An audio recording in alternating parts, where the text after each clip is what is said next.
Ես ասեմ, որ երբ որ ահազանգը ստացել ենք երեխայի կորելու մասով անմիջապես ձեռնարկել ենք որոնողափրկարարական աշխատանքներ, բայց բնականաբար նաև ոստիկանությանն է տրվել համապատասխան հանձնարարական, որ դիտարկվի նաև հանցավորության կտրվածքով ցանկացած վարկած, բոլոր վարկածները վստահեցում եմ, որ քննարկվել են։ Ցավոք սրտի պիտի փաստեմ, որ 3 երեխայի մարմինն է հայտնաբերվել դաշտամիջյան հատվածում եւ այս պայդրությամբ պիտի նշեմ, որ ունենք նախնական տվյալներով սպանություն, երեխայի հայրը խեղտամահ անելու ճանապարհով սպանել է փոքրիկին, այս պայդրությամբ այլ տվյալ հանրայնացնելուց կխուսափեմ, բայց ուզում եմ նաև շեշտել, որ այս վարկածը ի թիվս այլնի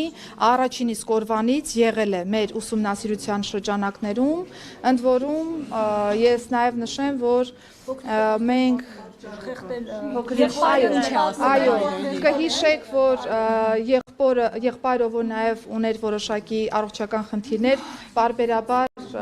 ռեակցիաներ էր տալիս, ներգրավել էինք նաև համապատասխան մասնագետ, որպեսզի հոգեկան առողջական վիճակի վրա լրացուցիչ ծանրաբեռնվածություն որպես այդպեսին չառաջանա եւ մենք կարողանանք պատշաճ կերպով ստանալ տեղեկատվություն փոքրիկից, եթե նրան որևէ բան հայտնի է եւ այս պայդրությամբ